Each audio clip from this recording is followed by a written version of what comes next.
नमस्कार। आज हम इस ई व्याख्यान के माध्यम से पानीपत के तृतीय युद्ध जो कि 14 जनवरी 1761 ईस्वी को हुआ था, उसके बारे में हम अध्ययन करेंगे।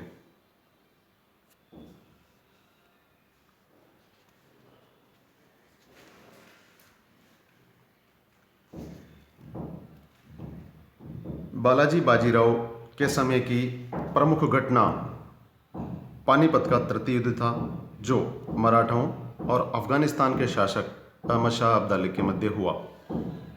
1752 ईस्वी में पेशवा ने मुगल बादशाह से एक संधि की।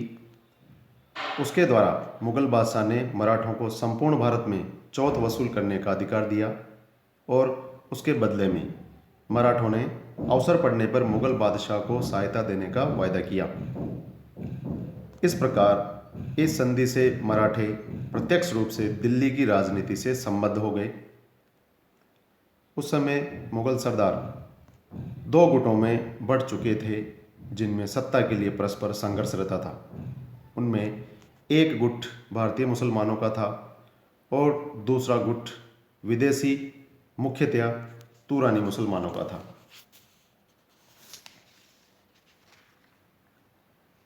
मराठों को सरदारों की उस गुटबंदी में भी भाग लेना पड़ा और वे भारतीय मुसलमान सरदारों के गुट के समर्थक बन गए। इस कारण विदेशी मुसलमान सरदारों के गुट ने विदेश से सहायता प्राप्त करने का प्रयत्न किया। यह सहायता उन्हें सरलता से अफगानिस्तान के शासक अहमद शाह अब्दाली से प्राप्त हो गई। अहमद शाह अब्दाली कश्मीर, मुल्तान और पंजाब को अपने राज्य की सीमाओं के अंतर्गत मानता था। इस कारण वह इन प्रदेशों को प्राप्त करने के लिए दिल्ली की राजनीति में हस्तक्षेप करने के लिए तत्पर था। दुर्बल मुगल बादशाह दरबार की इस गुटबंदी को रोकने में सर्वथा असमर्थ थे। इस कारण दरबार के विरोधी गुटों को क्रमशः मराठों और अहमद शाह अब्दाली से सहायता प्राप्त हुई, जिनके समर्थन को प्राप्त करके उन्होंने राज्य के प्रमुख पदों पर अधिकार करने तथा बादशाह तक में परिवर्तन करने का प्रयत्न किया। इस कारण इन गुटों में संघर्ष हुआ और इन विरोधी गुटों का समर्थन करते हुए मराठे और अहमद शाह अब्दाली भी आपस में संघर्षरत हुए। इस प्रकार मुगल बादशाह की दुर्बलता, उसके सरदारों का दो गुटों में विभाजित होना और सत्ता के लिए उनमें संघर्ष, मराठों का मुगल बादशाह को सहायता देने का वायदा तथा उत्तर भारत में अपने प्रभाव को फैलाने की आकांक्षा तथा अहमद शाह अब्दाली का कश्मीर, मुल्तान और पंजाब पर अधिकार करने की लालसा से मुगल दरबार के तुरानी गुट का समर्थन आदि पानीपत के तृतीय युद्ध का कारण बने।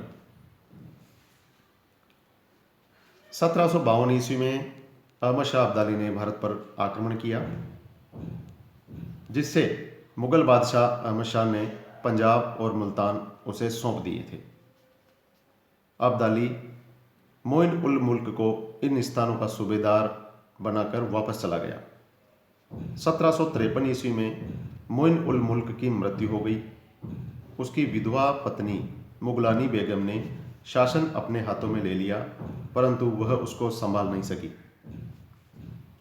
1754 ईस्वी में मराठा रघुनाथ राव के नेतृत्व में दिल्ली पहुंचे और वजीर गाजीउद्दीन की सहायता करते हुए उन्होंने अहमद शाह को सिंहासन से हटाकर आलमगीर द्वितीय को मुगल बादशाह बना दिया। इससे विदेशी मुसलमानों का गुट असंतुष्ट हुआ, जिनमें एक प्रमुख सरदार नजीबुद्दौला रुहेला था। 1756 ईस्वी में वजीर गाजीउद्दीन ने मुगलानी बेगम से मुल्तान और पंजाब छीन लिया। इससे अहमद शाह अब्दाली असंतुष्ट हुआ और जब नजीबुद्दौला और मुगलानी बेगम ने उससे सहायता मांगी, तब उसी वर्ष उसने पंजाब पर आक्रमण किया। 1757 ईस्वी में अब्दाली दिल्ली पहुंचा। उसने नजीबुद्दौला को मीर बख्शी का पद दिया और पंजाब का सूबेदार अपने पुत्र तैमूर खान को बनाया। इसके पश्चात वह काबुल वापस चला गया। पेशवा ने उस अवसर पर रघुनाथ राव को पुनः उत्तर भारत भेजा, परंतु उसके दिल्ली पहुंचने से पहले अब्दाली भारत से वापस जा चुका था। रघुनाथ राव ने नजीबुद्दौला को मीर बख्शी के पद से हटा दिया और उस पद को अहमद शाह बंगस को दिया। उसने पंजाब पर आक्रमण करके तैमूर खान को भगा दिया और वहां अदीना बेग को सूबेदार नियुक्त किया।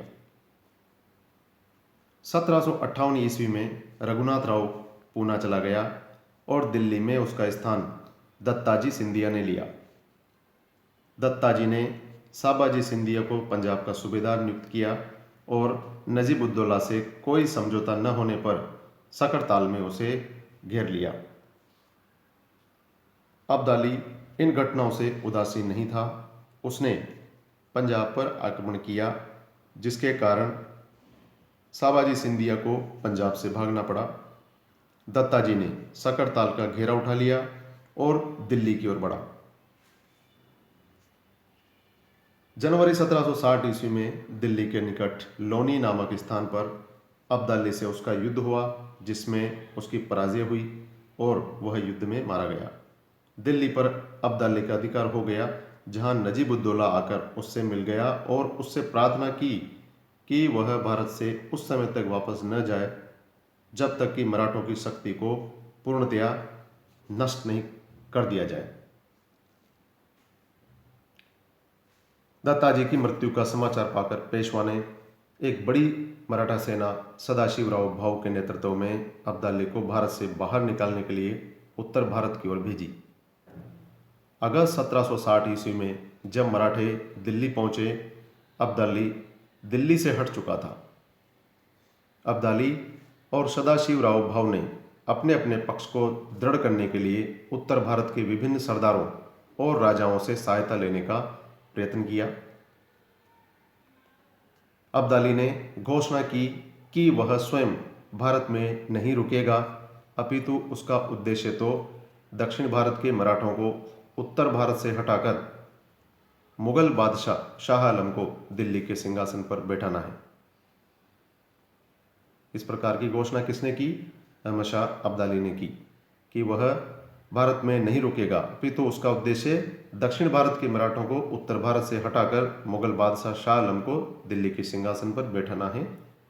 यह उसकी प्रतिज्ञा थी। नजीबुद्दौला ने इस लक्ष्य की पूर्ति में उसकी सहायता की और वह सफल भी हुआ और इस कारण सदाशिवराव मुसलमान सरदारों का समर्थन प्राप्त करने में असफल हुआ। सदाशिवराव का कहना था कि वह विदेशी आक्रमणकारी को भारत से निकालना चाहता है और इस कारण यह युद्ध भारतीयों और विदेशियों का है, परंतु सदाशिवराव कूटनीतिज्ञ नहीं था। वह किसी भी प्रभावशाली सरदार का समर्थन नहीं पा सका। राजपूत मराठों से पहले ही असंतुष्ट थे। सदाशिवराव ने अपने व्यवहार से भरतपुर के राजा सूरजमल जाट को भी नाराज कर दिया और वह मराठों का साथ छोड़ गया। इसके अतिरिक्त नजीबुद्दौला ने धर्म की दुहाई देकर अवध के नवाब शुजा-उद-दौला को अपने पक्ष में कर लिया तथा चालाकी से मराठा सरदार मल्हार राव होलकर से भी साठगांठ कर ली। सदाशिवराव सेनापति की दृष्टि से भी अब्दाली की तुलना में दुर्बल सिद्ध हुआ। उसे दिल्ली में रसद की कठिनाई होने लगी। अंत में मराठे पानीपत के मैदान की ओर बढ़े, जहां अब्दाली पहले ही पहुंच गया था। नवंबर 1760 ईस्वी में दोनों विरोधी सेनाएं एक दूसरे के सम्मुख पहुंच गई, जबकि युद्ध 14 जनवरी 1761 ईस्वी को हुआ। 14 जनवरी को प्रातःकाल 9 बजे मराठों ने आक्रमण किया। मल्हार राव होलकर युद्ध के बीच में ही भाग निकला। इब्राहिम गारदी के तोपखाने ने अब्दाली को बहुत हानि पहुंचाई, परंतु अंत में मराठों की ही पराजय हुई। शाम तक मराठा सेना भाग गई अथवा कत्ल कर दी गई। दूसरे दिन तक कत्लेआम चलता रहा। कई बड़े मराठा सरदार, जिनमें सदाशिवराव, पेशवा का पुत्र विश्वासराव, जसवंतराव पवार, तुकोजी सिंधिया आदि सम्मिलित थे, वे सब युद्ध में मारे गए। महाराष्ट्र में एक भी परिवार ऐसा नहीं था जिसने अपने किसी न किसी स्वजन की मृत्यु पर शोक नहीं मनाया हो। पानीपत के इस तृतीय युद्ध में मराठों की पराजय का मुख्य कारण सदाशिवराव की कूटनीतिक असफलता और अब्दाली की तुलना में उसका दुर्बल सेनापतित्व था। मराठों की सेना में स्त्रियों और नौकरों की संख्या बहुत अधिक थी और उसमें वस्तुतः सैनिक केवल 45,000 ही थे, जबकि अब्दाली के सैनिकों की संख्या 60,000 थी।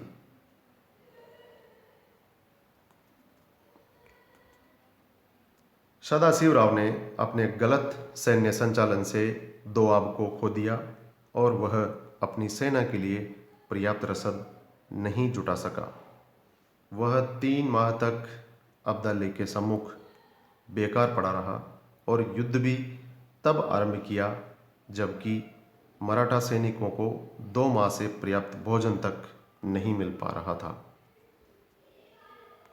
उसने मराठा गुरिल्ला युद्ध पद्धति का प्रयोग नहीं किया, अपितु इब्राहिम गारदी के तोपखाने पर आश्रित होकर सुरक्षात्मक युद्ध किया। अब्दाली के पास अच्छी घुड़सवार और ऊंट सेना थी और उसके पास अच्छी बंदूकें भी थी, जबकि मराठा सेना में घुड़सवारों की कमी थी। सदाशिवराव का राजपूतों की सहायता न ले पाना और जाट राजा सूरजमल की नाराजगी भी उस पराजय के कारण थे। इस प्रकार सभी परिस्थितियां ऐसी बन गई थी जिनमें मराठों की पराजय प्रायः निश्चित थी।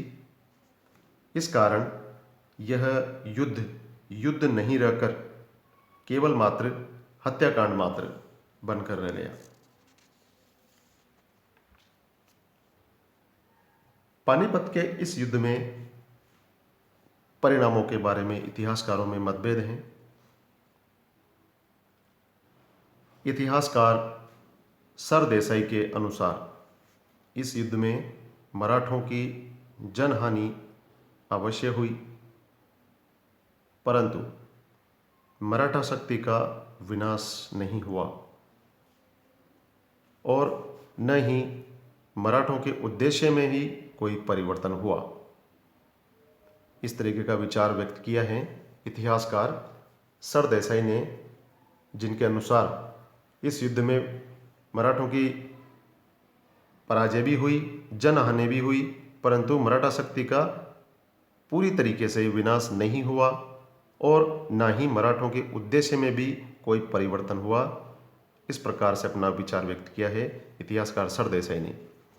परंतु इसके विपरीत इतिहासकार जदुनाथ सरकार के अनुसार यह मराठों की एक गंभीर पराजय थी। इस युद्ध में मराठों ने अपने योग्यतम और बहादुर सरदारों को खो दिया, जिसके कारण इसके पश्चात रघुनाथ राव जैसे दुर्बल और षड्यंत्रकारी सरदारों को मराठा राजनीति में भाग लेने का अवसर मिल सका। इस युद्ध से पेशवा की शक्ति दुर्बल हो गई और मराठा राज्य छिन्न भिन्न होने लगा। इस पराजय ने उत्तर भारत में मराठों की प्रगति को रोक दिया। निसंदेह सिंधिया कुछ समय तक मुगल बादशाह का संरक्षक रह सका, परंतु उत्तर भारत में मराठों का स्थायी प्रभाव स्थापित नहीं रह सका। इसी कारण अंग्रेजों को फ्रांसीसियों की शक्ति को समाप्त करने तथा बंगाल में अपनी शक्ति को स्थापित करने का अवसर मिल सका और भारत में अंग्रेजी राज्य की स्थापना संभव हो सकी। तो इस प्रकार से पानीपत के तृतीय युद्ध का आने वाले समय में बहुत गंभीर परिणाम रहा। इस पराजय ने मराठों के सम्मान में कमी की।